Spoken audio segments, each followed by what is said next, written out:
Even though it was scheduled to go live at this time, I still have to press the go live button on it. Dude, you still have Nolan music playing. I just want to let you know. I do. Okay, I'll turn that off. Oh, that's hilarious. I was just like, dude, he left. And there's Nolan music. My cat just like jumped really high. That's hilarious. Like, dude, that makes me really happy. I can hear that. Yeah, I'm gonna mute the screen audio. That way, it's not echoing everything. Oh well, we have to stop the stream because Neil Breen just put out a tweet just now. Not even kidding. Neil Breen did. Neil Breen, I've put my fifth feature film, Twisted Pair, for sale on Amazon, YouTube, iTunes, Google Play, Vudu. Check it out, twistedpairfilm.com. Thanks for the indie film support. Stay safe. He's finally selling it? Yeah. That's amazing. That makes me really happy. Good old Neil. Well, anyways, everyone, welcome to the Old Redemption Studios live stream.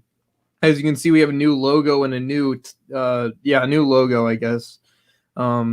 Which I created a while ago. But anyways, do you want to share cameras now? Yes. Or do you want to share your profile picture instead? My Cybermen profile picture. Your Cybermen profile picture. Hello there. So we're here, and we're gonna talk about stuff. So how have you been, Luke? How have you been? I have been good since you've left my. I left. Depressed. No, I'm just kidding. I have been good. I have been good. Although, we've recorded some things that didn't have audio that actually made me want to kill myself. Oh yeah, me too. Yeah, we filmed like a bunch of things in the not like actual films and stuff, but like just like content, video content, and the microphone was not plugged in. So yeah. So we don't have that anymore, and big sad. But I do have this. We still did get to film some stuff. So my Chewbacca trophy. Yeah, nice. Like we did put out the video on your channel reacting to the DDK thing. Which I do have more DDK content coming up because we love those guys. Mm-hmm. Yeah. So, but yeah. So since we're here on stream, so for anybody who didn't know, Luke was actually just visiting me like 2 weeks ago. I think 2, 3. Has it only been 2 weeks? I think it's almost been 3 now. Because this week is my calendar. This is the 3rd week because I worked 2 weeks and then had this week off. So it's been 2. It'll be 3 weeks next Monday. It'll be 2 weeks. Or no, 3 weeks this Sunday. Because I'm pretty sure Scouting 101 is Eli. Yeah, it is. I'm pretty sure it is. Say the thing. I'm trying to remember. Eli Salon. I'm gonna go connect Eli Salon. I think he means the thing that you said when we had the ice cream at the place. Bitch dick. There you go. Sorry. When Eli broke 5 spoons, just so we could go hit on the girls inside the building. Not really. But I'm not maybe. lying. I don't know. That one girl at that ice cream shop was hitting on me. I'm not lying. That's fine. Yes. Hello, Eli. We love. Oh, I miss you, Glax. I miss you, Scoliosis. So, do we want to talk about like your visit, filming, what we filmed? Yes. Let's talk about the thing. I'll let you go first because this is your YouTube channel. So Luke visited again. This is the 2nd time Luke has been here. Now I need to go down to Luke. Yeah, we need to. I'll do that next. Me and old Randar will come see you probably. Good old Randar. No, here's the thing. We need to rent a truck. We need to rent an RV. We need to get the entire Ohio gang. Not even tell them that we're doing this. Just kidnap them and be like, "Yo, we're going to Texas. We're gonna go see Luke. It's gonna be fun." Yeah. And they're all gonna have so many schedules. Used to have an RV, but he sold it, and now he has bees. So that's fine. I'm like halfway through your dad's jar of honey that he gave. I still have Zach's Maroon 5 sauce that he gave me. Nice. Yes, the good old Maroon 5 sauce. We're gonna make an Avengers with all the homemade products between Squatch Away, Bubba's Blue Cheese, Don's Honey, and Zach's Maroon 5. Wait, and then what's we gotta the have first another one. And then we have to Bubba have Squatch my dad's Away? bread. Yeah, what's a guy that? a guy from our church made Sasquatch spray, and it's called Squatch Away. So we have to just make an didn't know Avengers of all of that, all the products. We'll throw in my dad's It's bread. really funny. Yes, your dad. We'll throw in my dad's bread. The pepper. Pepper is the bread. Yeah. Well, my dad. But anyway, so my dad goes by the Pepper King because he grows a bunch of peppers, but he's been making bread. Yeah, it's something he actually makes. The Pepper King who actually just makes bread. It's like the Kite Man. You can see my Bantha Lives Matter whiteboard. I had to show that. Mine's on my mirror. See, I wanna get that LED that's back there and put it like so it's actually in the shot behind me when I do this. But yeah, you gotta have the vibe lights. So I'm from Ohio, and Luke, you're from another state. I am from another state, but we're from the U.S., just different states. I love that you're like, yes, I'm from Ohio, and I'm like, yeah. We're actually from Soviet Russia, if you couldn't tell. Yes. We both speak fluent Russian. Go back to can't speak any other language. We must go back to the gulag. But yeah, so we filmed. So you actually got to be Chewie. Finally, I did. I got to fulfill my lifelong dream. 3 years of filming this movie. You got to be Chewie. Yes, and it was amazing. I know it was very awful being in that suit, but it was awful. But the job had to be done. That's all I can really say. You did the voice. I injured some people. I injured myself, and I know I was just an overall pain to be with. And that's camera. I injured the camera. So this is a story that I will tell because no one tells the story correctly. So we were filming one day, and we were filming at a very rocky location. I don't know if I can say where the location is, but anyways, it's a very rocky location. And Jericho has a faulty tripod. Emphasis on a faulty tripod. So he's like, yeah, just make sure like the little like clamp that actually keeps the camera on the tripod is faulty. So I'm like, okay. So I make sure I'm always like, making sure it's closed and stuff, and that it's nice and tight. And so I step away for like a minute, or not even a minute, like maybe 5 seconds. And out of the corner of my eye, I just see the camera fall, hit a rock, and bust open. And I'm thinking, oh God, I'm cameraman. What have I done? And yeah, I don't think the camera works anymore. Right, Jer? So thankfully, actually, my dad was able to fix some of it. So thank God. The part that broke open does not work, but the top handle part with the record and zoom on that works, so we're still able to use it. Granted, we did switch to use my DSLR for the rest of the film because honestly, it kind of looks better anyway. But we're gonna see which camera is better for the future of the projects. Like obviously, it wasn't that big of a deal. I've had that camera for a long time, and it's kind of just a meme that it fell and everything. And that wasn't the first time it was dropped, especially at Nelson's Ledges. Like we've dropped it so many times there, and like it's rocky. Like that's why it is broken, because you can drop it anywhere else and it's been fine. But like, yeah, it was fun. But we have another one, so we were able to finish. We're actually, I think didn't for one shot we use your phone finishing filming. We did use my phone to finish up that. So there are few shots. There are a few shots that will be in the final film that were recorded on Jericho's iPhone, which I think is really funny. Which is about the same level of quality. It's just not all the bells and whistles. But anyway, the camera. It was definitely kind of sad, but it wasn't. It's not too big of a deal. Thankfully, I had another one for a photography class that I was doing in college, so I have a DSLR, which honestly works just as well, if not better. So we've been using that to finish things up. We've actually got about one more full day of shooting, and then we'll be done on the movie. So I'm really excited to do that. It's gonna be crazy now to all of the months of editing, but yeah, it was a lot of fun. multi-voice reviewer. Thanks for joining us. Yes. Still waiting on that Max Magician review. Luke I told was me about to say that. great movie. I was about to say that. We both watched it when he was here. It was a fun time. It's a great movie, and I really want to know what your opinion of it is, because I don't know. It's just great. And if you need voices for any of your audio stuff, let us know.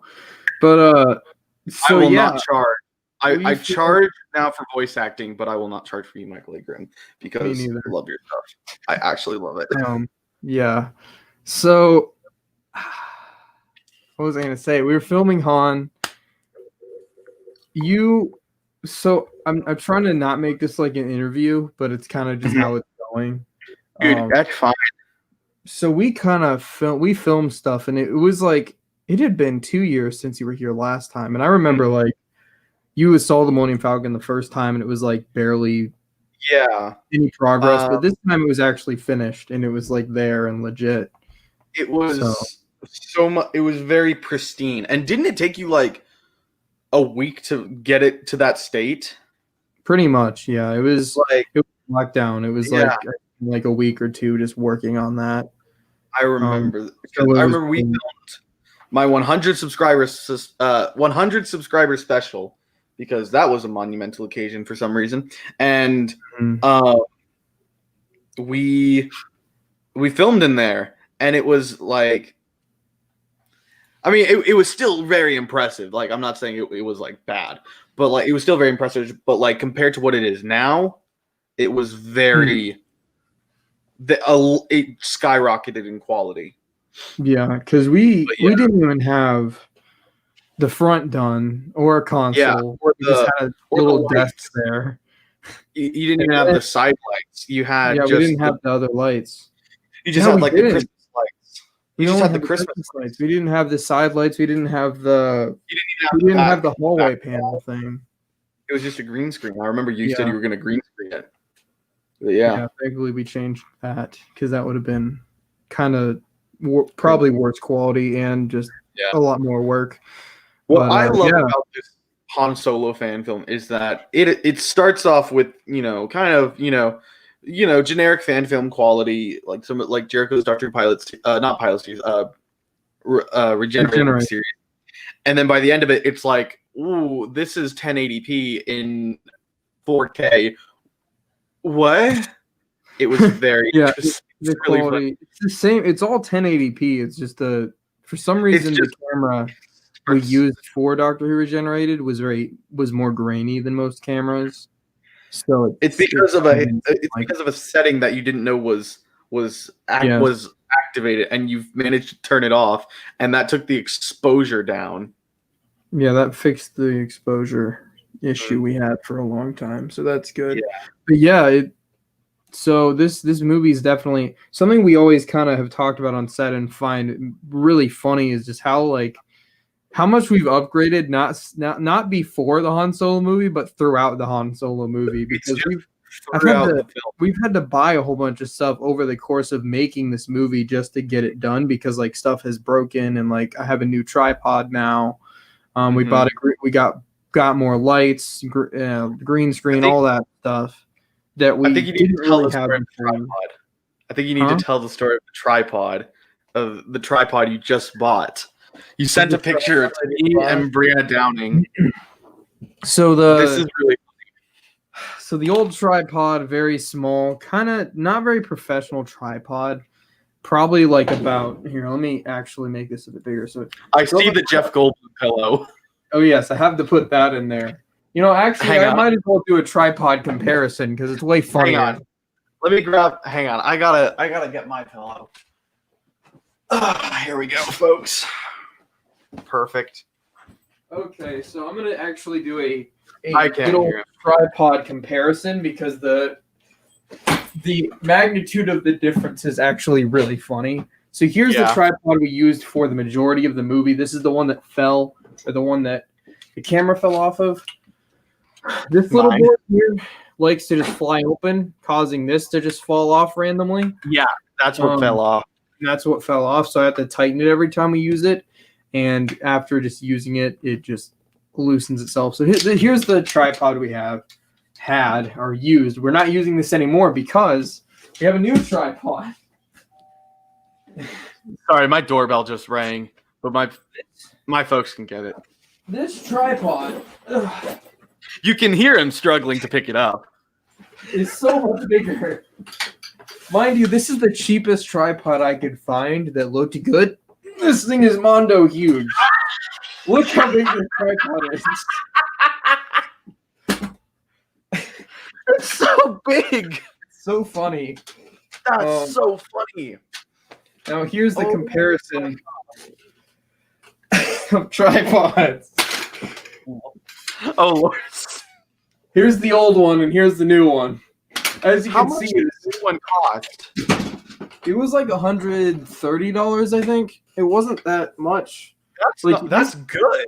This looks like it's $1,000, but it was definitely not that.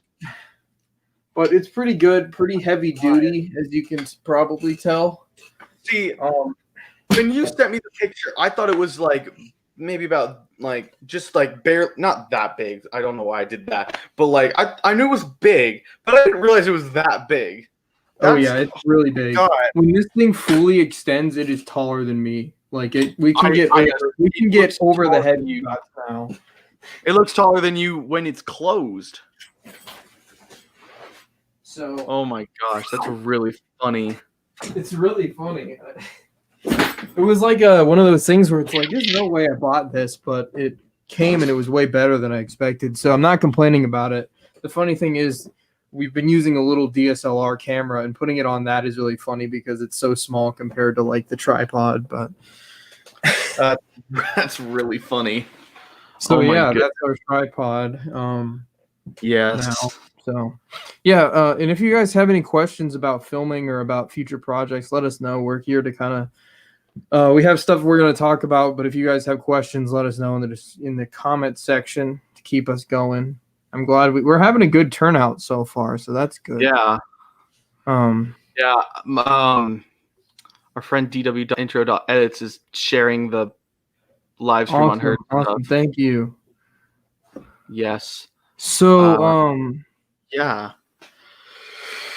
Since we've been talking about Han Solo, do we want to talk about the other trailer that we just released? I don't know what trailer are you talking about, Jer. I don't know what you're talking about. I'm talking about Doctor Who Dark Dimension, the Doctor Who fan film that has been in the making for like 4 years. For 4 years. I'm not even in frame for 4 years.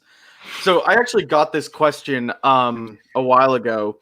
It was oh, my camera went off. Sorry about that. So I got this question when I posted the announcement. Oh, well, you just took me off the screen. I was trying to make it just you, but just me? I don't know if you can do that. Or maybe you can. There we go. Oh, there we go. Hi. But yeah, so I posted a picture from the trailer of the two of us as our doctors, which still blows my mind to this day. And someone commented like, "Oh wow, this looks really cool. Is this based off of the episode with let me just read the comment actually, because I've got it right here.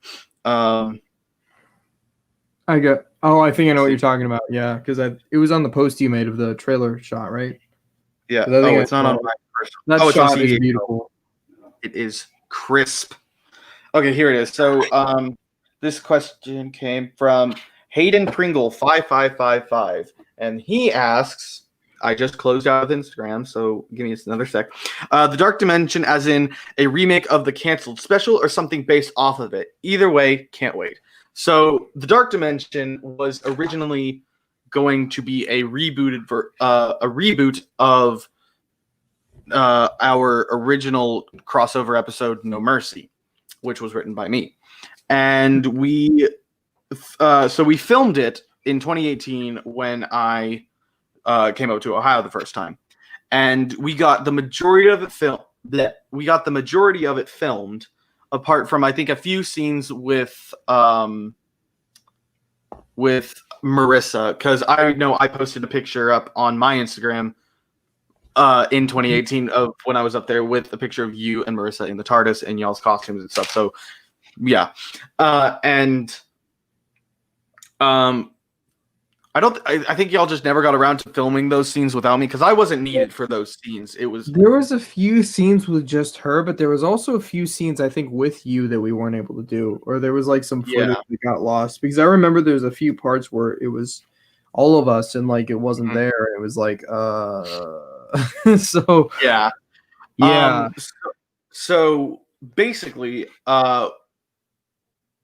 what we decided to do is we edited together all of the clips that we filmed just to see what it is that we have from the original take.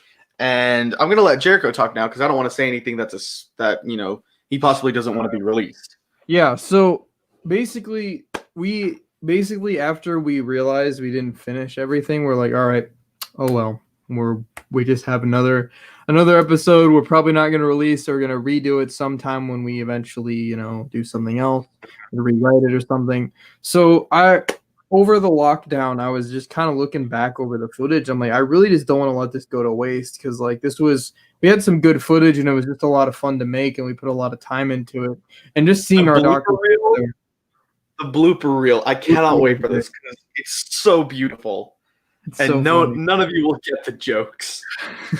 But just seeing our doctors together in person is really cool, at least to us. And we wanted to have something to show for it. So I started kind of editing stuff together. And like Luke said, we got like all the scenes kind of that we had filmed together. And we're like, all right, well, we have most of the episode here. So I thought, what if we kind of rewrote the episode into a different episode and filmed bits where it's my doctor kind of telling a story, and the story is that episode. So that kind of fills in the gaps. So I still need to film some of that, but we're getting close to being done with it. Have less than a month, my dude. Less than a month.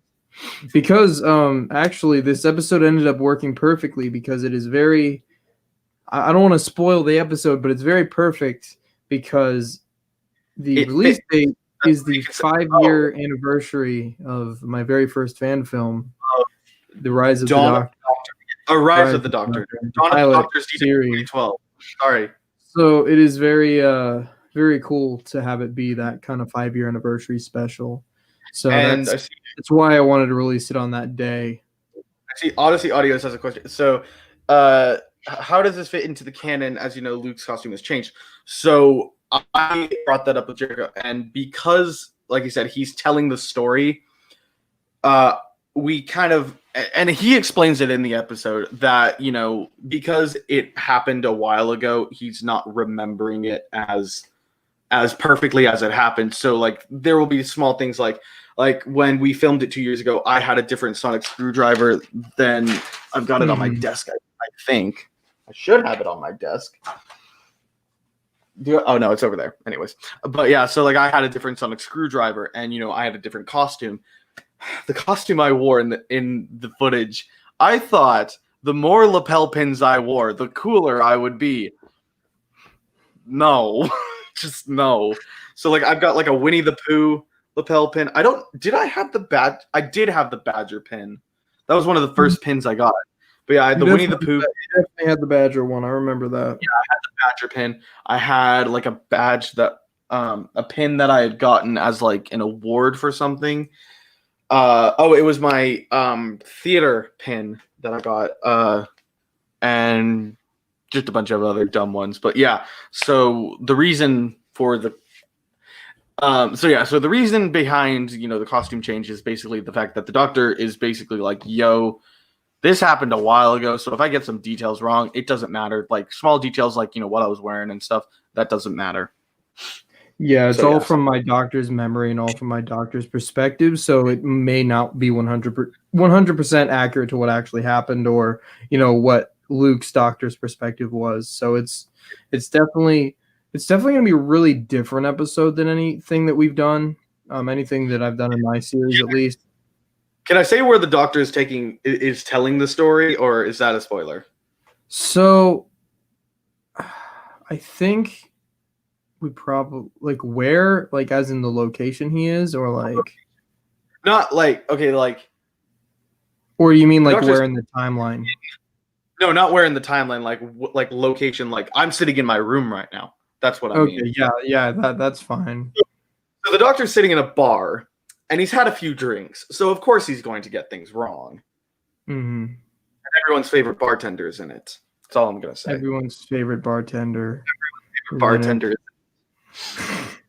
Yes, that's all I had to say. But yeah, I watched the footage, the footage of what we have so far. Y'all are in for something really nice. That's all I have to say. It's gonna be exciting. It's gonna be very nostalgic, because you haven't done a episode in what, 2 years, 2-3 years? It's been about 2-3 years. It's been about 3 years probably, because y'all finished in 2017. It was 2017 when we released them. Y'all finished 2018. So yeah, it's been like 2-3 years since we've seen my doctor on screen, which is really exciting. And then just seeing both of our doctors together is going to be super cool. Because this is the first time in the Oracle universe, our finalized universe, where my doctor makes a live action on-screen appearance. Mm-hmm. And it's not even the right version, in the sense that I had a different costume. And in the sense that I had a different costume at the time, it wasn't like literally the exact version that I am. It was an original concept idea that made it into the film, but it's still me. It's still the bowler hat doctor from the Oracle Doctor Who universe. Yes, that's good. And we will have a few familiar faces. I already said Marissa's in it, so Lily will be in the episode. That's about it. Just Marissa, Lily. Yep. Maybe some other people, but yeah. So it was really fun. It was really fun to make it. I'm really excited to be bringing it back and actually releasing it. So you might hear Stephen Mann in the background of a few shots. Oh yeah, Stephen was very much loud during the filming of this. That was really so. We were filming, and in a few shots, you could hear Stephen just screaming at the top of his lungs for no reason, just the fact that he's Stephen. But we love you, Stephen. He was singing, I think, most of the time. He was singing, yes. He was upstairs in your original office, because where you are right now used to be the TARDIS console room, which mega depresso, might I say, that the TARDIS console is no. This is not the end. Yeah, I know. It's gonna be better though. He was sitting up in your original office, and he was just singing. And it was so funny because we're filming, and you were in the middle of a line. You go, "Is Steven singing?" Yeah, so fun. He was live streaming the one time from my computer on your YouTube channel, and we were like, "What we need to do is in the blooper reel, we need to synchronize Steven singing with the audio from the actual film." The stream into the footage, that'd be really funny. Yes, but it is a good. Y'all are in for something really, really treat. What? Y'all are in for a real treat. That's what I'm supposed to say. That's what I meant to say. Y'all are in for a really, really treat. So we have another question here. Besides COVID-19, what were things you don't enjoy when making your Doctor Who fan film? Well, we didn't film a Doctor Who fan film during COVID. We filmed the Han Solo. We filmed it back in 2 years ago. So it was before COVID. So that didn't affect it. I guess we could talk just in general about what we don't like when making Doctor Who fan films. So I don't like Jericho. I actually really hate it. Punk dropped the camera. Yeah. Okay. This is actually really funny because the first time I went over to Jericho's place and the first day we started filming The Dark Dimension, I dropped the camera. Do you remember this? And it was the first time I ever. Artist, though, and it was fine. But what? Yeah, because the TARDIS had like a carpet that you couldn't really tell was a carpet. But what happened was, so I had the camera in my hand, and then I went to like turn it in my hand, and it slipped, and I grabbed it by the lens, and then it just dropped. But I kind of caught it on my foot. So yeah, it wasn't a far drop either, and it wasn't like on a rock. It was just on my foot and then onto a rug. So it was fine. And that was the first time I ever held a professional camera. So I was like, well, if this isn't a sign, I don't know what is. So yeah. And then it happened again last time I was up there, and I was like, yeah, we're gonna leave the camera work to someone else. But yeah, Jericho, I'll let you go ahead and answer this question. So yeah, as far as what I don't enjoy when making Doctor Who fan films, probably just like I don't know. I feel like trying to make something that's original while making it obviously Doctor Who's a thing that already exists.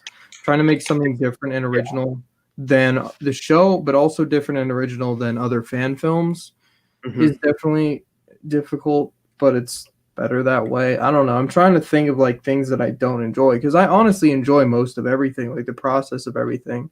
Clearly, if like if the mic's not on or something happens with the file when it gets corrupted or somebody cancels last minute or people don't show up or we have to recast or rewrite, like obviously none of those things are really enjoyable, but it's like part of it and you kind of have to work through it to be able to make something.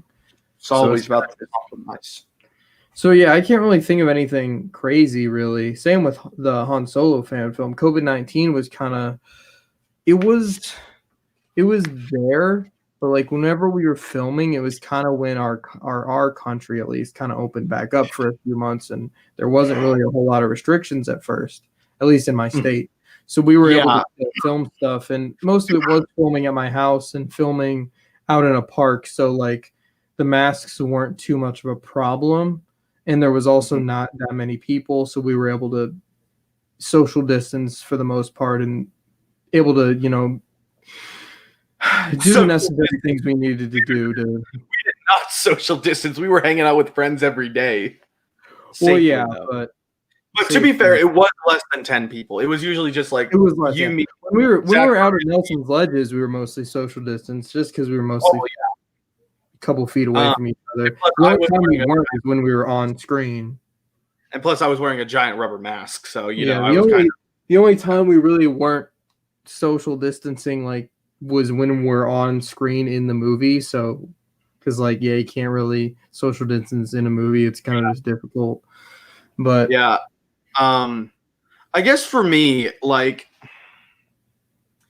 haven't filmed a Doctor Who fan film, so I don't really know how to answer this question, but I know just from kind of experience, or what at least Jericho's told me, just the little things, like the mic's not on. Like I said before, we had videos where the mics weren't on, and it was a lot of it was just regular content we were going to put out on our YouTube channel. So now we'd have to film it like this, but there are a few videos that work better with where I'm in person with them.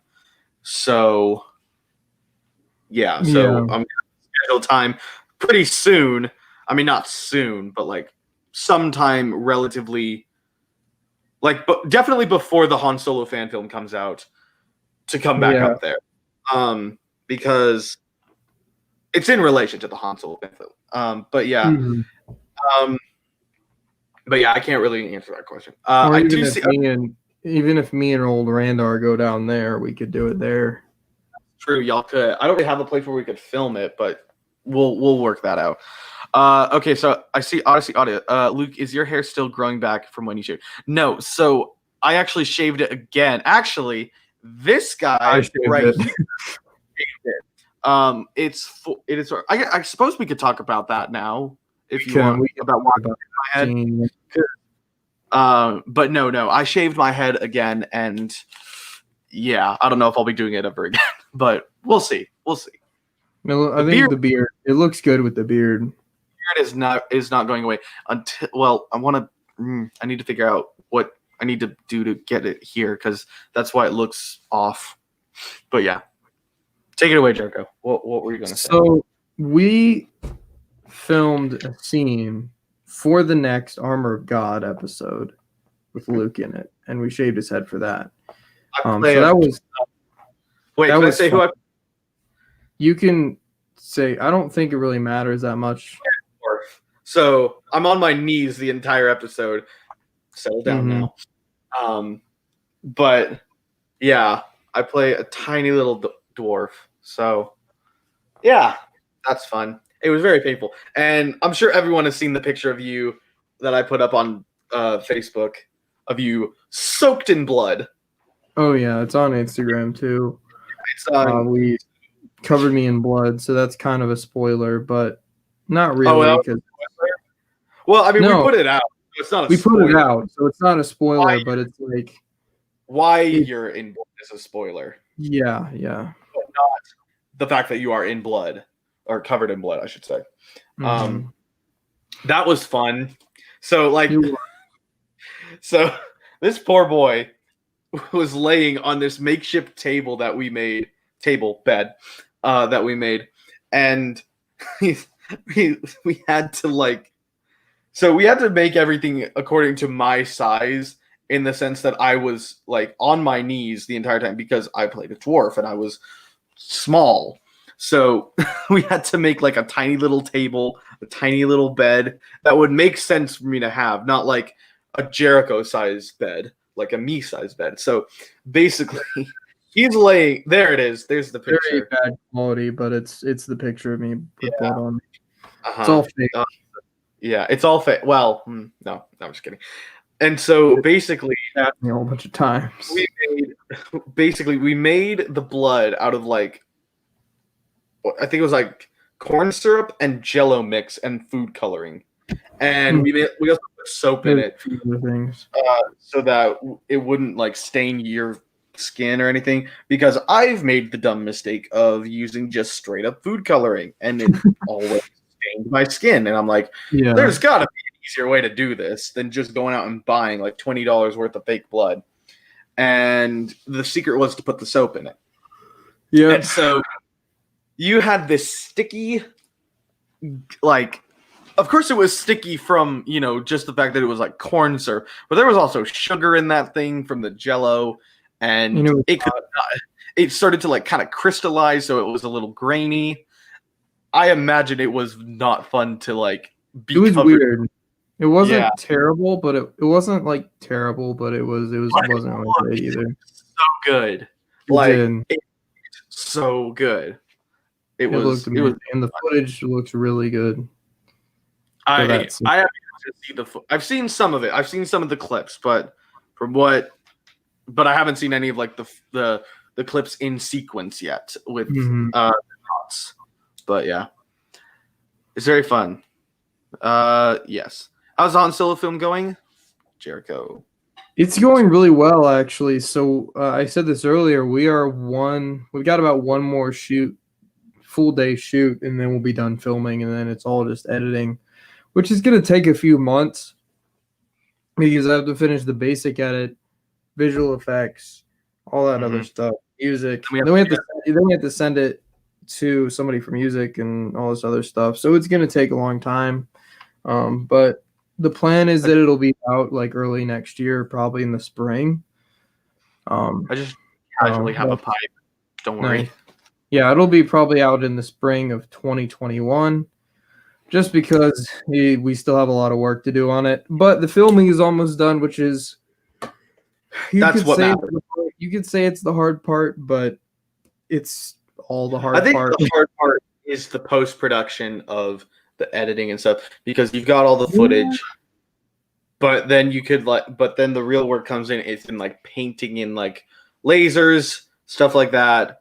And visual effects. But at the same point, like, the filming is a lot of work because you have to get other people and coordinate with a ton of people in schedule and stuff, which wasn't easy. This is the first time we've ever used like casting calls and outside actors. We've always kind of just used people that we've been like friends or people we knew. Like, hey, you want to be in our movie? We need actors. Yeah. And most of the time they weren't great. And they weren't committed because they were just like, oh, well, I'm not doing anything else today, so I guess I can be in the movie. And we had a lot of people cancel, and that's part of the reason like why the movie took so long to make, because we had to recast multiple times. But this time we have actual people who are good at acting and who are actually like passionate actors. So, and we have special guests. I don't know if we can say who. Yeah, we have a few special guests. Yeah, I don't know if we can say who, but anyways, yeah. People know about it Fantasia already, I think. Oh yeah, Andrew Fantasia. I was talking about from Rebels. I was talking about RS, but yeah. Yeah, we'll keep that a secret for now. Yes. But yeah, it's going pretty well. We're getting really close to being done with production, and then it's all in the post production, which is gonna take a lot longer, but And my part of it'll be good.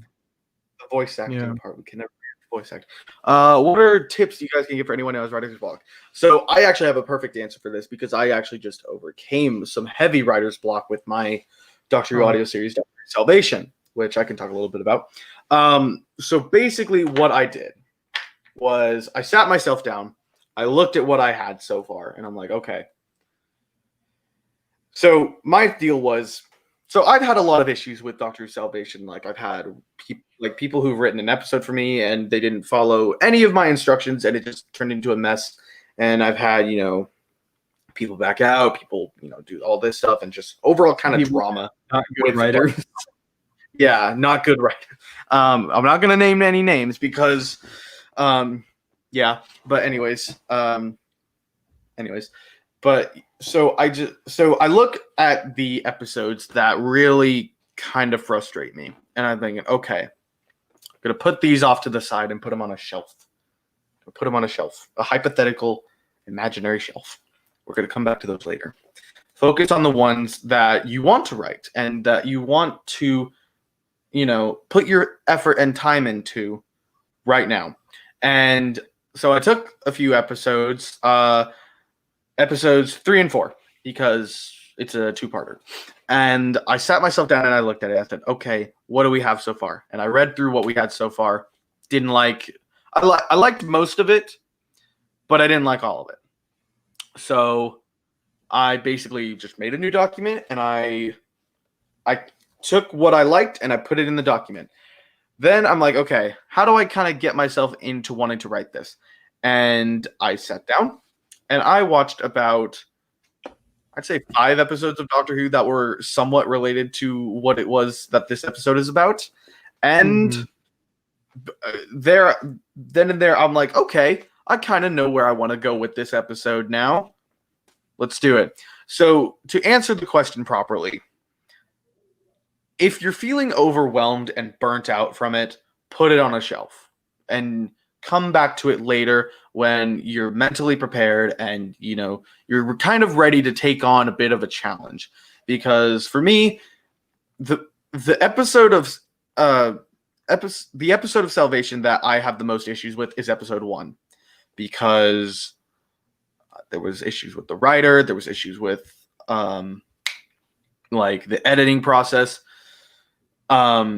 People, I cast the episode too early and people were getting mad at me for not, saying, hey, here's a script, here's a finished script. So that was bad. It's all about, kind of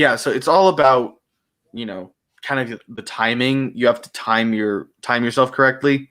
Not in the sense of like, okay, if I start in January, I should have it finished by October or something like that. No, I'm saying you have to time yourself in the sense that you can't do that. You shouldn't do that. And so if you're feeling overwhelmed by a script and you don't know where to go with it, put it on a shelf and move to something that you do know where you want to go with, or you think you might know where you want to go with. Just take a look at it, grab yourself a cup of tea. I say tea because coffee will make you literally anxious. Tea kind of relaxes people, or, whatever you use to calm yourself down, and just have a look at it. That was a joke.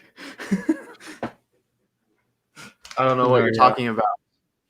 I don't know what you're talking about.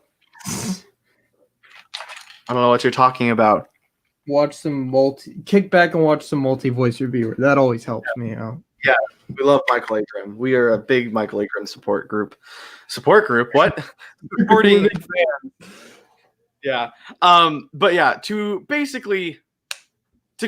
I started rambling, but basically what you got to do is just go back to what it was that made you want to write whatever it is you have writer's block on. Go back to it, rewatch it, reread it, play it. If it's a video game, I guess, go back to it and see what it is that made you want to, make this story or, write or even if it's just an original idea that you didn't base it off of a TV show, video game, or book, then just think back to why you wanted to write this story and definitely write down where your ideas were when you wanted to write this so that you can look back on it and be like, oh, okay, I wanted to have this character get shot by this character because of this reason. And, definitely always go back to your roots of where you started with whatever it is you are working on. That's my tip for writer's block. I don't know if Jericho has anything else to say because I kind of spoke. Mine is not that long, but so mine something that has helped me recently. My answer. Yeah, something that has been helpful for me is just going outside and like actually being in nature because I have a lot of like wooded property behind my house. So like I just go back there and like walk around and think about stuff. And honestly, I've written a lot of stuff just in my head kind of from being back there and going out and hanging out just to kind of get away from all the distractions and stuff. Because sometimes when you're just sitting in front of a screen like trying to write something, it's just like just stresses you out because you're trying to write but you're not writing anything. But like when I go outside, sometimes I'll take like a sonic screwdriver if I'm writing for Doctor Who, or like I'll take a prop or something with me, or just kind of be in the mindset or of whatever I'm writing. And it sounds dumb, like I get it, but that's like, where baboon came from. You went out into the woods in your backyard with the sonic screwdriver. Like, what? Screw writing a script. I'll just grab the camera and let's go. Yeah, yeah, exactly. But no, it really is. But yeah, I mean, it's given me a lot. I mean, I've been writing a lot. I wrote a lot of the Han Solo movie just being outside, and like I came up with a lot of it. I went back inside and wrote it, but I came up with a lot of stuff just being out there and kind of mapping it out in my head. Sometimes they'd be like, all right, well, I could film this here and film that here, and just kind of get out there and like actually kind of just be out in nature. I guess it helps me. Especially for the Armor of God series, because that's something that's also just medieval and outside, so I'm able to kind of see locations and think of ideas and stuff. So you actually found a location today. I did. And I was riding my bike today, and I found a good spot to film. So probably for Doctor Who. There are a lot of good filming locations in Dallas for when I start doing my live action series. Which yes, I do have a live action Doctor Who thing coming out. I don't know if it's one episode or if it's a few episodes or if it's a movie. I don't know what it is yet. I just have a script written and it's going to be live action. That's all I can say, really. Don't know when I'm going to film it. I want to film it at least next year because Anna Riley, my good friend who is voicing Katie Buckley in Doctor Who Salvation, is going to college, not this year, but next year. So, yeah. Or actually, I think she might be going to college here in Dallas, but I could be wrong. Things change. But yeah. But I'm not limiting myself to just the summer, like, because I have a camera now too. Because it started. This lovely lad helped me with my camera, and I also have some behind the scenes stuff from filming of Han and stuff. One day, really, just one day, because I didn't bring the camera charger, the battery charger. But to be fair, it was on the top shelf in my closet, so I would have never found it if I wasn't like looking for it. But yeah, it was very, very high up in my closet. But yeah, so that was kind of the one thing that I'm like, I don't really have anything good to film with, but now I do, so I don't really have an excuse. Oh, yeah, that's a nice one. I was kind of using well, I don't have a TARDIS console or a police box to film with, but I'm thinking like, you watch The Siege of Time. The majority of those shots did not require a TARDIS console or a police box. Why? Yeah, so it's not about having the police box, having the TARDIS, which you have, which is fine and great. That's good. But for me, I've always limited myself to, well, I don't have this and that. Yeah, Just it's do it. really for us. For series 2, it was more just not having the time and the budget, really, just to even the ideas. Because even I mean, I made 2 Doctor Who series before I started Regenerated, so doing series 2 live action was just a lot. And I was kind of burnt out on Doctor Who, so that's why I like started working on the Han Solo film. And like now that the Han Solo film's done, I'm definitely going to be doing like a series 2 audio series or something, just to kind of bring it back. Released a preview for. I did release a preview for it because I have a story arc that I was starting and I have to finish it. So The best cameo is in that. I cannot express how much I love that cameo from Bill Falconer himself. Lovely man. We love Bill Falconer. He's a legend. You have a few questions. Are you guys both happy that you get to have Doctor Who fan films released with your doctors together? And are you happy that you two are together in fan films as your doctors instead of audios? Okay, yeah. So I guess it's like, so it's like, are we glad that we have a multi-doctor story? Yes. Are we glad that it's a live-action multi-doctor story and not an audio story? That's my biggest. Not. What's the word I'm looking for? That's what I love most about this, is that it's not an audio story. Because audio stories, okay, I love audio stories. I love them to death. I love Big Finish. It's Big Finish. Like, the reason that I am a voice actor is because I saw a Doctor Who, like, okay, little backstory just because it relates to what I'm trying to say. So, for those of you who know me, I kind of made my first debut as a Dalek voice actor was in a fun little, not to be taken so seriously, Doctor Who audio series with a good friend by the name of Brenton, whose last name I cannot pronounce for the life of me. Oh, me neither. It's like Kniess, and I don't know if it's like you pronounce the K or if it's nice. I don't know. So we're just going to call it Brenton. Brenton Kean. I called him that once on a phone call, and he's like, "That's not how you pronounce my last name." I'm like, "Okay, well, I'm just going to call you Brenton now." And we never talked about it. And so Brenton and I, we did this Doctor Who series, and we had 2 seasons. And for the third one, we were going to bring in Jericho as the next Doctor, and I was going to be the showrunner of it. We never finished the second season. I was finishing up high school, and Brenton and I just kind of stopped talking. I actually messaged him kind of when the whole COVID thing really hit hard, and everyone's like, "Y'all stay in your homes." And I just messaged him like, "Hey, dude, hope you're doing cool." And we talked about the series, and we were like, "Yeah, it was fun while we did it, and like we have no regrets doing it." But it's just a fun little thing to look back on now, and you can't watch it anymore, unfortunately, because there were some actually really good episodes that I enjoyed making. But because of that series, that's what led me to be a Dalek Cyberman overall Doctor Who monster voice actor. So I have a very big appreciation for Doctor Who audio series. That being said, sometimes Doctor Who audio series can be lazy because I feel like when you see young people do an audio series, and I'm not calling out young people saying they make really bad audio series, because some of them make actually really great ones that I've had an amazing opportunity to be a part of. But there are some that feel like, oh, okay, so because I am just doing audio, I don't have to, make any props or anything like that.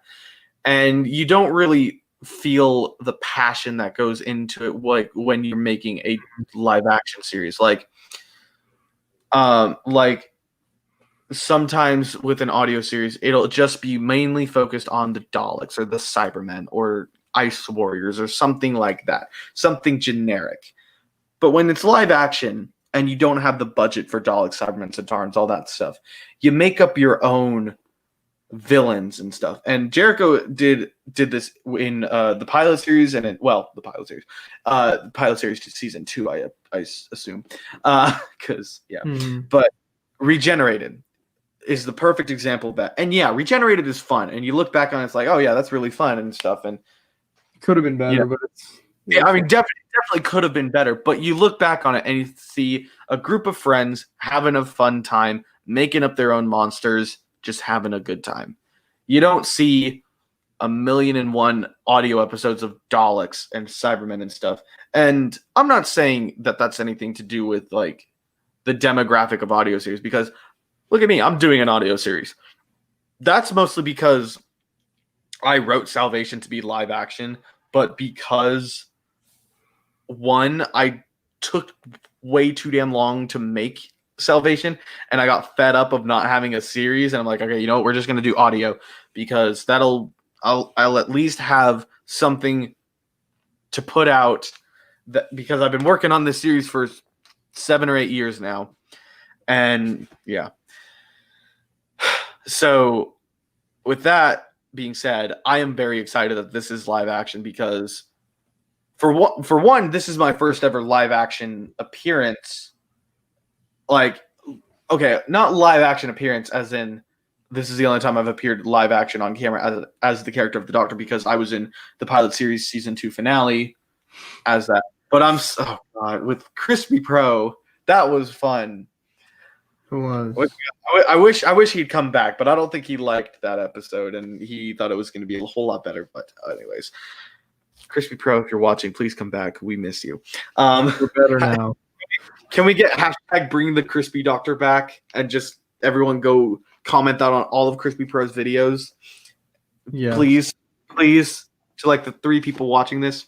Anyways, to wrap up my story, I am very happy that this is a live action film, because this is when my Doctor debuts in his first ever live action appearance. So yeah. Jericho, you're next. Okay, so yeah, I mean, I agree with everything you said. So as far as like audio and live action, so something that a lot of people do collaborate and do multi-doctor stories over audio, because over audio you kind of have more, you're not limited by as much by like your budget and stuff, because you can just do it all with sound, and it's definitely something that you have to do it right for it to work, or else it's just bad and hard to understand. But so it's something that a lot of people can do, like multi-doctor stories. There's a lot of people who have done multi-doctor stories over audio, and there's just something about seeing it in person, and not even just green screen, because we did No Mercy, the original, in green screen, and it was cool and all, because it was like the first time we did that, we really, at least for me, that I ever really had a multi-doctor episode to that extent. So it was different, but like it wasn't the same as like actually having me and Luke together in the same room on screen. And that just, I still can't get over that when I see it. Just like this guy, like we met online on YouTube years ago, and like, we should connect our fan films. That'd be cool. Here we are, like years later, actually in person in the same room, filming an episode together that connects our fan films. And it's like, wow, this is just like insane that this actually happened. And like, say for the record that we have gone through so many like timeline changes, but always it has been me, Micah, Jericho. Mm-hmm. That's we just stay consistent through everything. Yeah, that is the one thing that always been the same. It has been me, Micah, Jericho. So I think that's my favorite part of it, just being live action, just actually us being together in person, because there's a lot of fan films even that do like I think DW 2012 is the only one I can think of that have done that, where they'll have multiple doctors in person together, but like even some of their other, like their older episodes, it was mostly green screen, and like there's something about it being in person with other fan film doctors, and like that's why I'm so excited for you to finish your series, and like Kayla and Bree, and then we can have all these different series of our doctors. Forget Ruben. Separate. So they're all separate. Ruben, of course. How could I forget Ruben? But you can just see them all together. I didn't mention Micah either, to be fair. But well, getting married and stuff, but we don't care about Micah. He's an adult.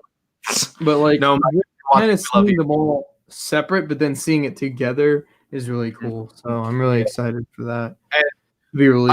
I can tell you, I have so many ideas for spin-off series as well, just based on my series, just based on my era of the Doctor. Okay, I should take that back. They're not my ideas. They're mostly I'm trying to think of the title that I have for her for this series, but Jo Beth Eddings, my good friend, one of my best friends, she is a big part of my series as well. And I still talk to her. We're still friends, and so yeah, so she's back in my life, everyone.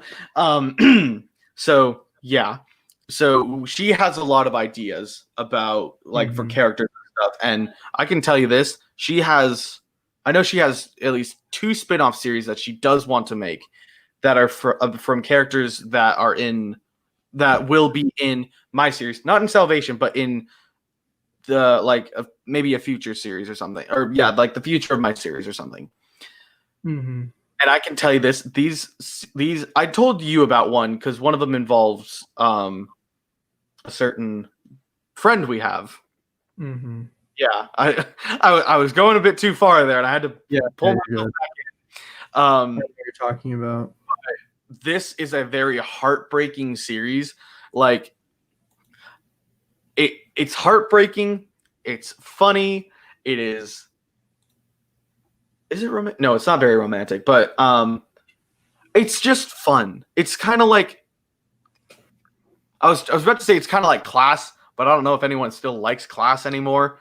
It's not about anything, but all I'm gonna say is that anything like Class, but it's like a Doctor Who spinoff. It's really about not. it. That's the only similarities. It's the Doctor Who spinoff. Yeah, I was about to make a reference to a certain big series.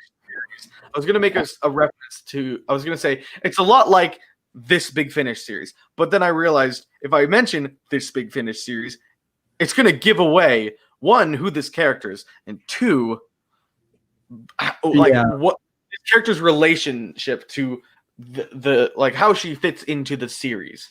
So we're gonna just stop talking about that spin-off series and just say we have ideas for spin-off series. Another conversation.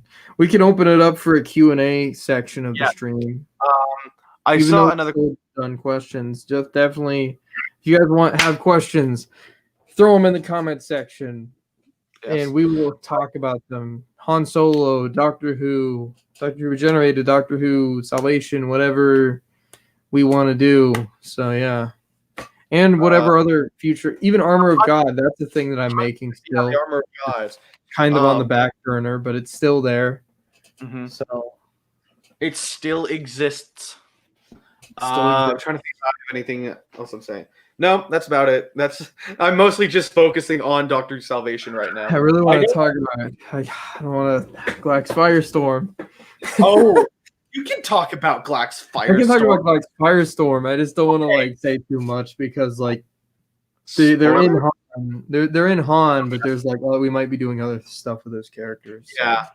So basically, just to give Jericho some release from this, basically we have 2 characters that were made by our friend Zach Fergus. He plays the Master in Doctor Regenerated. His teacher, and I assume one of his teacher's friends, made a low-budget Star Wars type fan film. It's not Star Wars. It's just it's sci-fi, but it's kind of like a parody of Star Wars. Yeah, but not really. they have stuff that's like the Jedi, and they use little toy ships of that. And so not me, Jericho and them got into contact with the guys that made it, and they're like, "Hey, we want to use these characters. Could we either get you guys to come and film with us, or could we maybe cast our own people to be younger versions of you guys?" And they were basically like, well, we kind of have our own thing going right now, and we don't know if we'd be able to film, so we cast our own people. They cast their own people as Glax Firestorm and Randar Chrome, and they will be appearing in the Star Wars, the Han Solo fan film. And Jericho has an idea to make a short miniseries with them. Do we know if that miniseries will happen? No. Do we want it to happen? Yeah. It's freaking Glax Firestorm, and I bought the ship. So too. Yeah, got the ship right here. Oh, it's on the other side of my room. But yeah, it's definitely fun. So there's definitely a lot of I can say this after like Han and the Doctor Who series finishes, it's mostly gonna be original stuff. We'll still do sci-fi and like fantasy stuff because Armor of God. I actually have a lot of fantasy ideas. I have other ideas besides the Armor of God that I want to do. So like that's gonna be kind of the direction of things after the Han Solo and Doctor Who stuff. But yeah, like with me for like once I finish Doctor Who, I obviously have other fan films I want to do. Like I do have a Star Wars fan film planned, a few actually, and then try to. I'm I still know down for those, of course. those are gonna be fun to do. I also have an idea. This isn't set in stone, folks. Don't go to Twitter and be like Luke Lane's announcing a new fan film because this is just an idea. I have an idea for a Jurassic Park style fan film. Style. It takes place in Jurassic Park. It's a Jurassic Park fan film. Yeah. Maybe Ghostbusters one because Ghostbusters is freaking amazing, and I love Bill Murray. But those aren't set in stone. I gotta finish Doctor Who first. Doctor Who is my magnum opus. Well, yeah, Doctor Who's my magnum opus right now. It's not my magnum opus of original content, but it's my magnum opus right now. Yeah, and that's my thing, and I know you're the same way where you'll be working on a project, but you're thinking like the next 2 projects ahead, like you've got ideas. I will be like Jericho. So me, Jericho, and our friend Brianna Downey have a group chat together, and it'll just be dead for like a few hours or something, and I'll just be venting like, guys, I have a new series idea, and they're like, oh god, here we go again. Like I'll do the same thing though. I mean, yeah, I know that. Every time I'm making something, I'm always thinking about the next thing, and like because I'm like making Han and then Doctor Who series 2 and Armor of God, I have like 3 projects going on at the same time, but I'm still thinking about the thing after those. I have 2 other ideas, original ideas that I want to make after all that, but I'm like, I gotta finish. So it's like I'm kind of good about that because, hey, my cats are fighting. Stop it.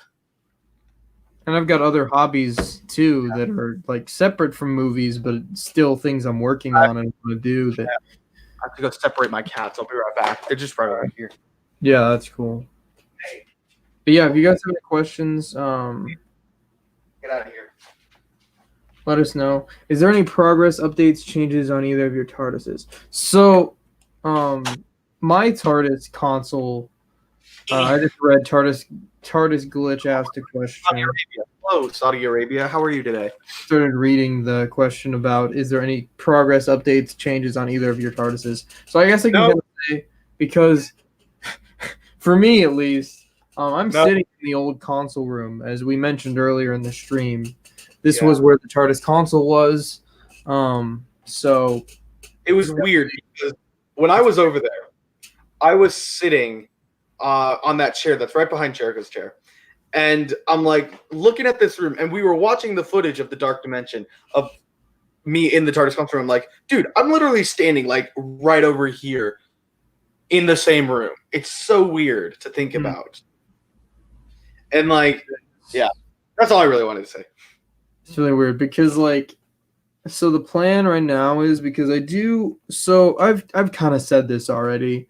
The plan is that I would like to make one more live action Doctor Who aside from the audio series. So there is Dark Dimension coming out, but I want to do another live action episode to kind of finish things out. It's not like officially happening or anything yet. I just kind of have the idea that I want to do it. So I'm kind of because I still have the TARDIS console. I'm going to be building a new room, maybe using the Millennium Falcon room and then kind of turning that into a TARDIS console room. Nothing set in stone yet. It's just all kind of ideas I've thought about doing, things I've thought about. But like, obviously, we're still kind of finishing up Han, so we're still using the Millennium Falcon.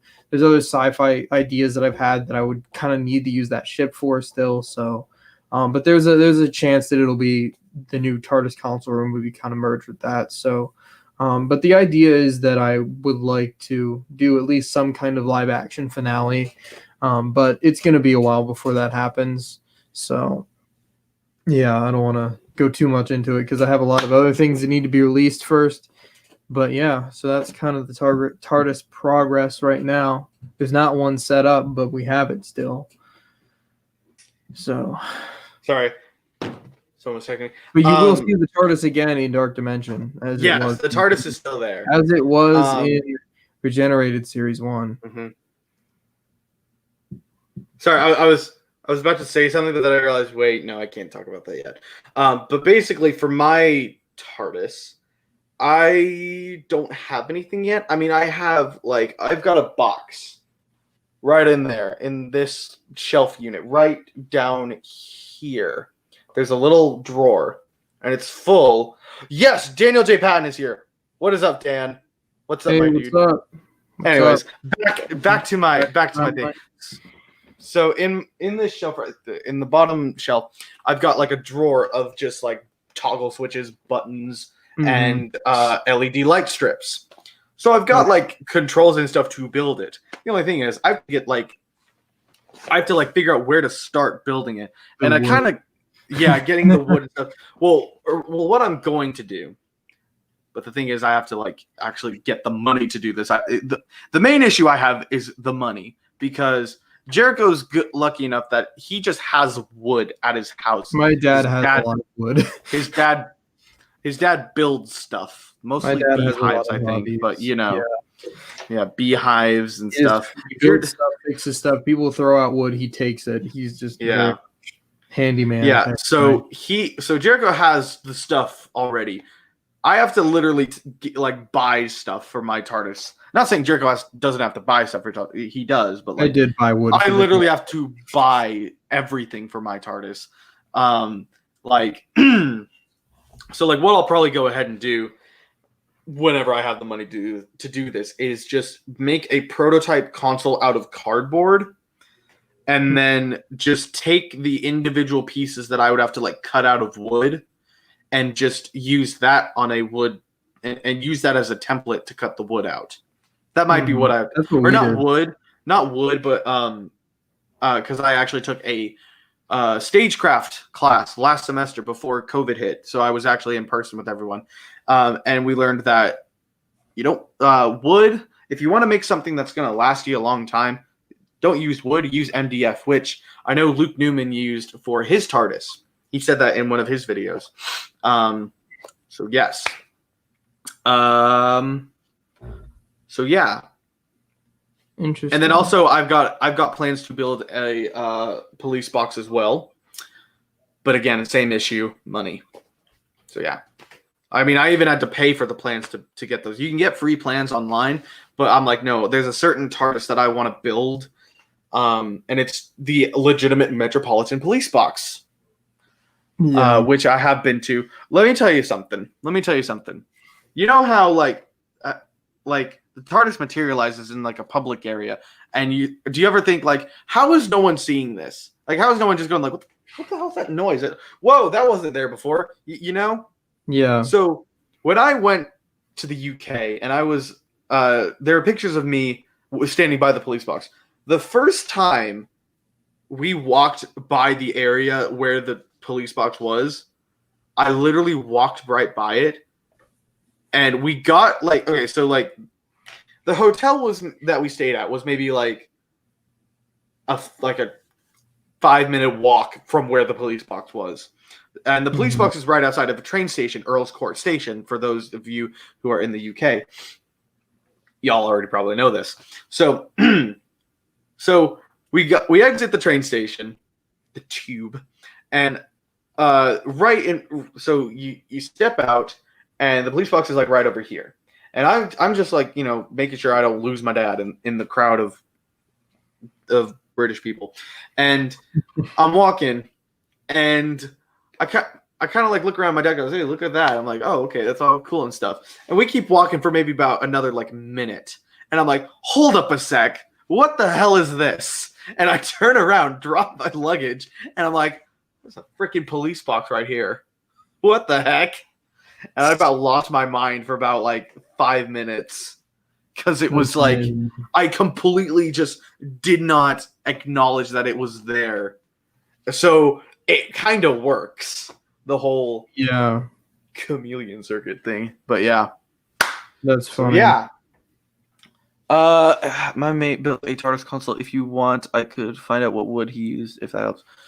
That would be great, my dude. I mean, I'm still gonna use MDF and stuff, but that would be great. It's mostly just kind of figuring out where to really start. And because I have connections with the folks over at DDK, and they built the TARDIS console for Icarus Falls and the Siege of Time, and all good things, and the one with Ian, as well as Luke Newman. I can just ask, hey, where should I start? Yeah. So yeah, it's all about the connections, folks. Got to make good connections because it'll really help you. This guy's helped me out with so much stuff. I just want to say that. But yeah, you've helped me out with a lot too. Thanks, babe. But yeah, that's the story about my TARDIS console. Yeah. Yeah. If anyone else has any more questions, hit us up. I wonder if Daniel J. Patton has any questions. Hit us up with some. I bet he does, guys. I bet Daniel J. Patton has a few questions for me. Watch how he's like not even watching. I don't know. But yes. I'm trying to find something. So I kind of plastered this on all of my social media and on my YouTube, but I got a vocoder and I'm really excited about it. Sweet. So yeah, He gave us a question. How's the project going in Dark Dimension? It's going great. First, actually, that's more of a question. It's mostly filmed. Like we talked about earlier, we actually filmed it in 2018 as a completely different episode, but we weren't able to finish it, and kind of just like sat on it for a long time. But we decided that we wanted to use it for something, that it was a lot of fun to make. We put a lot of time and work into it. So I kind of worked on. It's me and Jericho as our doctors in live action. It is live action in person. It's like Eternal Darkness. It's not like Eternal Darkness, but like it's got the same energy. It's like It's way better. It's way better than Eternal Darkness. What are you talking about? Luke Newman, if you're watching this, you have nothing on us. Bad guy. Wait till you guys see the bad guy. But oh my God. This has been a secret I've been waiting for. And I'm really excited because we have something really good for y'all. No, Luke Newman, we love you. But yeah, so I kind of thought about, all right, we got to fill these plot holes. What if we had an episode where it's like my doctor telling a story, and that story is the episode? So we're kind of working on that. I still have to film a few bits of just me kind of telling the story and everything, talking to someone about it. So the episode's going to be really like, it's going to jump it through time. The timeline's a bit weird, and it's just really different than my past series. So we're really excited to get it out. And like Luke said, our doctors in live action is like really cool to see actually come to life. I don't like compare it to this episode, but it really is kind of like it. It's kind of like Hellbent, where the doctor is sitting in the diner telling the story to Clara. Yeah. But in the sense that it's not Clara. So like it's not like that. Mm-hmm. It's not like he's talking to a past companion, but still. Yeah. But no matter what your opinion of Hellbent is, that's kind of what it's like, where the doctor is telling the story of the episode as the episode is taking place. Mm-hmm. Like I just now realize that it's the first time that they have done that. It's the first time my doctor's been on screen in like 2 years, so I'm really excited to get it out there. So your hair in that episode looked really funny. I mean, I think because because the hair you had when I like first met you in person, that's why I'm more accustomed to how your hair was in that. Like that's how I always imagine you, like in my head. Like think of my like, hair's if I'm about gonna draw Jericho. Your hair is so much longer. Your hair is so much longer. It really is. It was a little bit longer. It was a little bit shorter back then, but I never wore it up like this, so it seems shorter. I mean, maybe it's just because because I see the pictures that we took when we were filming Han, and you have kind of like this, like kind of like curl right around here. You didn't have that in like 2018 when I was up there. It's because the way the hair was cut, where the top, so the top was shorter back then, but the side.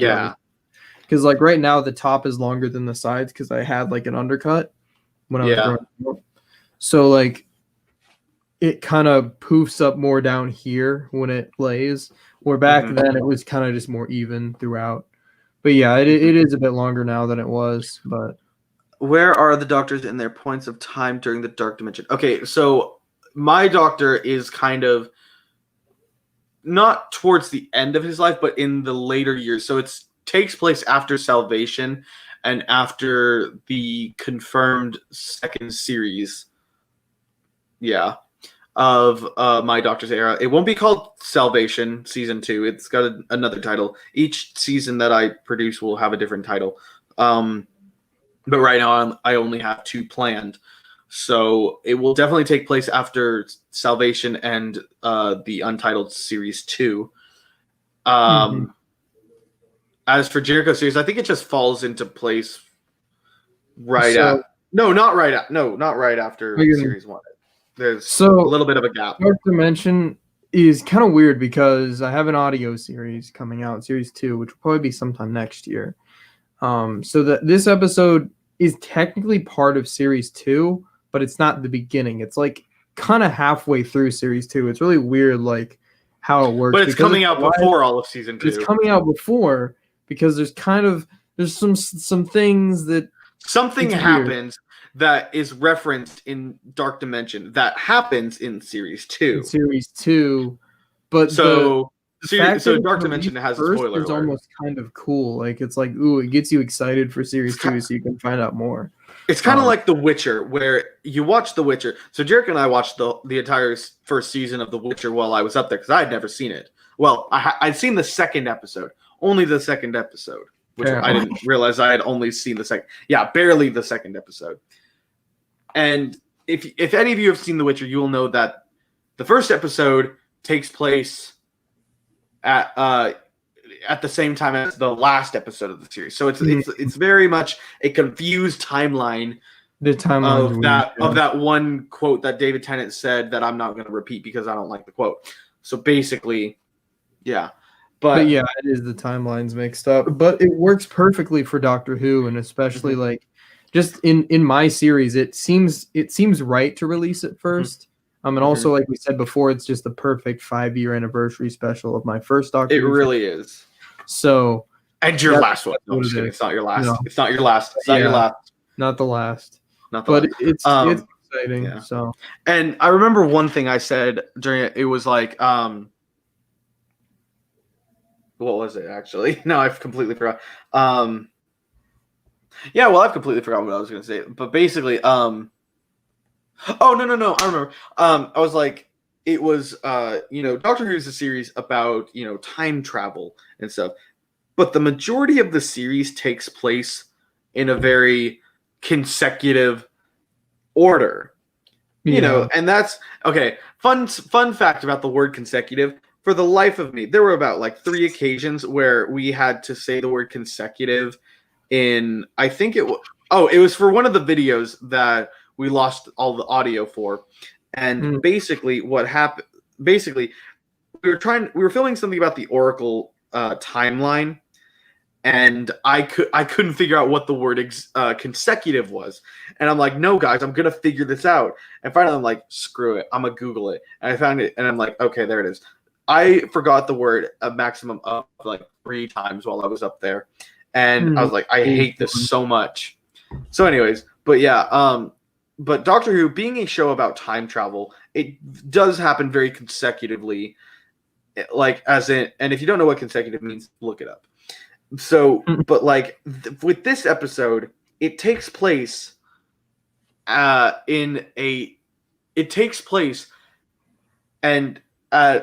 a very important event in both the Doctor and Lily's life. To the point where after you watch The Dark Dimension, you're going to know what the event is, I believe, or it kind of hints at what it is. You're going to have an idea, yeah. Yeah, you're going to have an idea of what happens.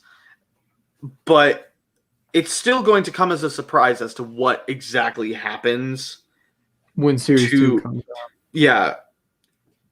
So, yeah, and it's definitely emphasizes the whole time travel element of Doctor Who, which I think it's kind of lost. So yeah. Yeah.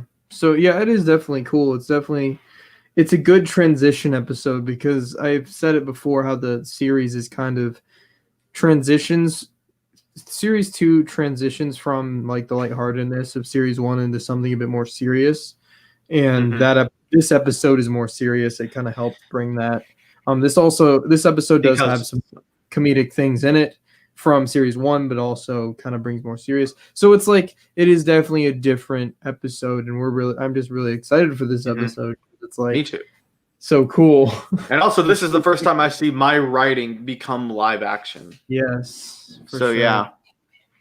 So yeah. So yeah, I'm really excited for it. I hope you guys are looking forward to it. If you guys have any more questions, let us know. We'll probably go for a few more minutes. If you guys want to know, so I guess real quick, I can kind of just say like the plans for the channel right now. I'm still here, by the way. I'm just turning my camera off because I'm getting food. Oh, you're good. So I'm just explaining future of my channel right now. So the plan is Han Solo. There is no future. There's no future. I'm deleting it right now. It's gone. Gonna commit an act of James Riley. No, I'm just kidding. James, we love you. Some punk broke the AdSense on this channel too. Just kidding. James Riley, if you're watching, I just want you to know I love you, dude, and I meant that as a joke, and I meant no offense. We love you, James. We love you, James. We love you, James. Please don't cancel that fan film you're rebooting, because I'm actually really freaking excited for that. So am I. Yes. So am I. So early next year. Well, actually, no. The next thing to come out is Dark Dimension, which is September 15th, 5-year anniversary of my first Doctor Who fan film. Then we've got early next year, we've got Han Solo. We've probably got around mid next year, we've got the Doctor Who Series 2 audio series. And we will be probably next year working on Armor of God stuff. So we've got 2 more episodes kind of written. We have 1 more episode written, and we're starting on the 3rd, which is like we have the idea for it. We just have to write it out. So we're going to be filming those. And really quick, I just want to say, I am in love with the Armor of God because, one, it's not a fan film of anything. It is your original. It's one of your first ever films that you did. It is the first because for those of you who are slightly new to this channel, Jericho did a movie called The Armor of God, and in like 2010, 2011. Yeah, 2010. And very low budget, but we it were was the very. It was we were like 12. It was really bad. It was the very definition of a fan, or not a fan film, but of an amateur film. And basically, it was very original. Well, it was original. And now that you go back and you remake it, and make it pristine, almost, because I wasn't in it. But I'm very excited to see this, and I'm very excited to be in it. And also, what I'm very excited for is the fact that it's not rated PG. They're swearing in it. I'm very excited for this. They're swearing in Han too. So Kappa's gonna have a field day with this. Is in Han, which is not a lot, but a little bit, because there is in Glax Firestorm. So I'm gonna sit here and eat my pizza because I haven't eaten that thing all I'm day. excited for the Armor of God, and I'm excited for another series that I have planned that I want to make after the Armor of God, which is very similar, but it's in the same world as the Armor of God, because I'm actually working on building a world for it, and like Middle Earth, not quite as. Do I know about this series? I feel like I should know this series. Yeah, you know how the characters. Oh. Yeah. But I know what he's talking about. I don't know when or if this will happen, but as of right now, Han Solo. Well, as of right now, Dark Dimension next, then Han Solo, and then more Doctor Who audios and Armor of God. Those are the only things I'm saying right now, because I have a whole bunch of other ideas after that, but I'm not going to announce anything else until I actually start releasing the next few things. Once I release like Dark Dimension and Han, then I'll start like talking about other stuff. But I got to at least get these few things, especially Han, because we've been working on Han for 3 years and haven't released it yet. So I don't want to announce anything until we finish this dang Han Solo movie that's taken us so long to make. So yeah, that actually brings me kind of full circle to one thing I wanted to bring up about Salvation.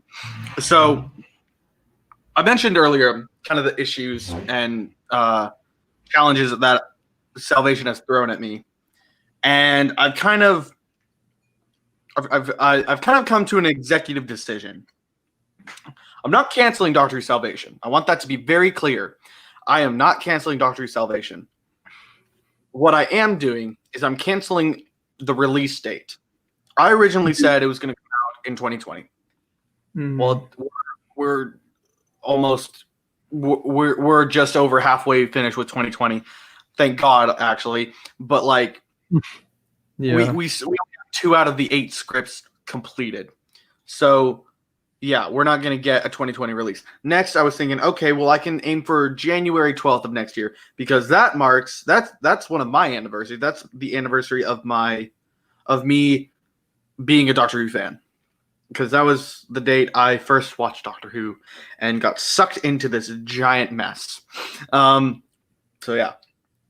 And I thought, well, yeah, I could try to do that. And then I realized that's going to be really hard to pull off because the audio editing and, or the casting at least, and even finishing the writing part is still really hard for me, again, with episode 1. So, yeah. So, basically, there is no release date for Salvation yet. When will I be announcing a release date? When I have all of the episodes ready and I'm ready to start releasing them. That's the thing. And that's something that I have actually always struggled with is I will come up with a release date and then I'll follow through with it. And that's one of the things that I think I mentioned while I was talking about writer's block is, like, you got to find the time. It's not about finding the time to do it.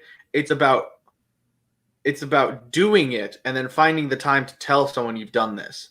Because not rushing into saying, "Oh, I'm doing this," and then they wait a million years and forget that it's even happening because like I've done that with so many people. Because like someone will tell me, because I'll tell someone, "Oh yeah, I'm gonna read this book," and then I never read the book, and then like a month later they ask me, "Hey, how did you like that book?" And I'd be like, "Oh, I didn't read that."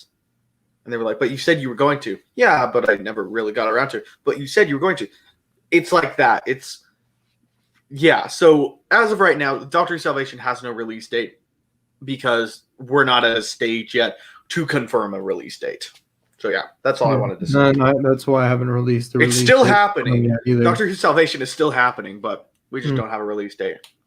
Yeah, I don't have a release date for Han. I just have a guess of what time of the year because it's taken us this long to make it, and editing's going to take a long time. So, But once we have one, I'll let you guys know what it is. So.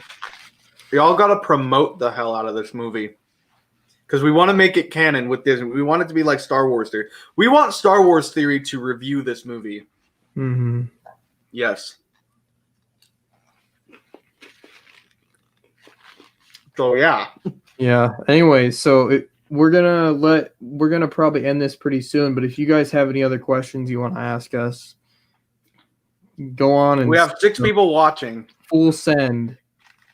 Can we get a head count of who is watching? If we have questions. Got it. So got it. Talk about them. Yeah. You know what YouTube needs to do? It needs to have a feature where you can see who's watching. We need to do that. Live chat. Here we go. Also, just remember Calvin. He's not over yet. Oh yes, Calvin. I unfortunately have still yet to meet the infamous Calvin. Calvin Fornia. Calvin-ifornia. Calvin Isis Fornia. His middle name is Isis. Oh dear. Yeah. Anyways, This pizza is really good. I don't have anything to talk about. Nobody's asking us questions anymore, so Mm-hmm. that's disappointing. Mm-hmm. I could. Where is it? I have a map somewhere. So, Jared, do you think TikTok is dead? I really don't know because, to be honest, since there's been talk of banning it, I just quit posting on it. I posted here and there. In fact, I actually need to. I have one that I am doing a lot of. I'm putting a lot of work into one right now. I need to finish it. Yeah, So I'm not really sure what I think's gonna happen because they keep saying they're gonna cancel. They keep saying they're gonna cancel it and block it, but they haven't done anything, and they've been saying it for months. So it's like, I don't know. DDK. Hey, what's up? Oh, I was gonna show this because this is technically an Easter egg for the next Armor of God episode. I haven't shown this to anyone yet, but this sword right here. Ooh. The next episode. Did you just now get that? I just got it like a few days ago, actually. Okay. Because I was going to ask, is that in the original? No, it's going to be in the next one probably, but nice. It's actually pretty sweet. It's like a Viking-like sword, and it is very sturdy. So, and it's also not sharpened. It's like a prop one. Mm-hmm. Well, it's a practice sword, but it is very sturdy and stuff, so it's not going to break like my other one did when we were filming last time. So. Oh, I thought you meant the Aragorn sword. I was about to say the Aragorn sword broke. Sword is not broken, but so we were originally going to use the Aragorn sword for for the episode, but we decided that we didn't want to use any Lord of the Rings swords just because it's like people are going to recognize it as a Lord of the Rings sword, and if we want this to feel like its own thing, we kind of want to do everything kind of just different. So I'm actually we're making up some new creatures and stuff, and we're trying to. You have a whole not era. You have like a whole book, I'd say. Not a whole book, but I have a lot of paragraphs of lore that we have to fit into these episodes. A book of journeys, you might say. I am trying to get him to call the book of journeys, because that's another one of his fan films, one of his original films. We have to do a rewatch of that. Yeah, be one of our next ones. Kieran Jenkins. Book of Journeys. Kieran Jenkins. So Book of Journeys was the thing I made after Armor of God and before Doctor Who before the pilot series, actually. So I had the old Armor of God movies from like 2011, really bad quality. I was like 12. Then we made Book of Journeys. And I don't know what you're talking about. Those are Oscar winning. We made 2013 and 14, I think, were Book of Journeys. Because I was around like 15. I was around 14, 15. Then we made Doctor Who stuff from 2015 through now, basically. So 5-year anniversary. But yeah, it's been fun. Yeah. I would say DDK ask us questions, but they gotta know what's going on with us right now. They do. They know more than most people, and we answered all the questions already. So but yeah, I'm glad you guys are all tuned in. If you have questions for us, whether it's Dark Dimension, whether it's Doctor Who, whether it's Han Solo, shoot them at us. Hell, even if it's voice acting for me. Yeah, even if it's whatever. I mean, we're probably not going to go for too much longer because I have to show Luke a really amazing movie after this stream. But, but yeah, so. Yay. But yes, this has been quite fun. Also, can we get a petition to get the multi-voice reviewer to review the Han Solo fan film when it comes out? Yes. Can we get everyone to go to the multi-voice reviewer's YouTube channel and ask him to review our Han Solo fan film when it comes out? I want him to start reviewing Big Finish. Well, first, Michael A. Grimm, if you're still watching this, I'm still waiting for my Max Magician review. He said I'll pay you. I will pay you if I will get Walter von Doomkopf. I will call him and I will be like, "Yo, you German boy, I want this review." Jericho's gone. Jericho can't handle this. I will have to, if I have to fight Zach Grimmer, I will. And Batman Teddy Roosevelt, I will. I just came back. You made it worse. Oh my god. I will fight every creature in the Michael A. Grimm lore just to have my Max Magician. But no, dude, Michael, No. if you are here, I will print out pictures for your videos and mail them to you. I will mail you a printer if you need one. Like, I want this review to come out. I have a printer. I have an extra printer at my house. This live stream has just to you. Completely just gone in a completely different direction. Now we're just praising Michael A. Grimm, which I mean, honestly, he deserves because he's got good content. I love Michael A. Grimm. We love Michael A. Grimm. Content. He's great. Great guy. Anyway, I think we're probably gonna end this stream. We've probably been on here long enough that we've come to this point. So yes, thank you all for tuning in to the stream. I hope that you enjoyed it. We'll probably do another one when we get a bit closer to actually finishing Han and stuff. We'll have some trailers come out, and we'll definitely do a. I'm actually just coming up with this right now. Jericho and I have not talked about this, but we're gonna do a Dark Dimension after party. I was literally about to say, we should definitely do a stream after Dark Dimension to talk about it. That way we can talk about the episode. So yes. So yeah. Maybe we can don't subscribe to him, subscribe to me. So yeah. All right, guys. Thanks for tuning in. We will see you guys Stay tasty next time.